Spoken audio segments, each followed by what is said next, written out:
Sir நீங்க சொல்றது ஒரு புறம் இருந்தாலுமே சங்கீதா திட்டமிட்டு தான் வேண்டி அவதூறு பரப்புறாங்க அப்படின்ற மாதிரி சொல்லிட்டு இருக்காங்களா சார்? இதுல திட்டமிட்டு அவதூறுன்ற கேள்விக்கே இடம் இல்லை. கைப்புண்ணுக்கு கண்ணாடி தேவையா?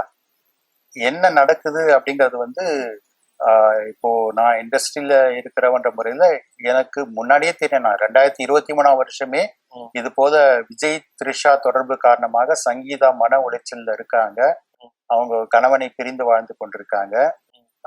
த்ரிஷாவுக்கு விஜய் முன்னிறுத்தி தான் ஒரு முதலமைச்சர் ஆகணும் அப்படிங்கிற ஒரு அநியாயமான கனவு இருக்கு.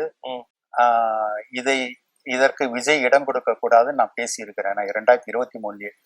ஸோ அதுக்கும் முன்னால இருந்தே சினிமா துறையை சேர்ந்த பல பேருக்கு தெரிஞ்ச விஷயங்கள் தான், நடக்கிற விஷயங்கள் தான்.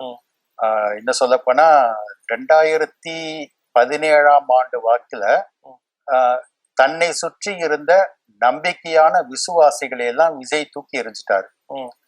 PRO PT செல்வகுமார், அப்புறம் ராம் அப்படின்னு ஒரு அக்கௌண்ட்ஸ் மேனேஜர், அப்புறம் ரவி ராஜா, இந்த மாதிரி தன்னை சுற்றி இருந்த நம்பிக்கையானவர்களை தான்.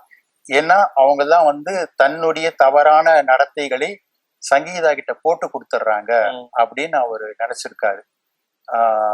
நினைச்சதுனால அவர் நினைச்சதுக்கு ஒரு பேக்ரவுண்டும் இருக்கு, அதையும் நான் சொல்லிடுறேன்.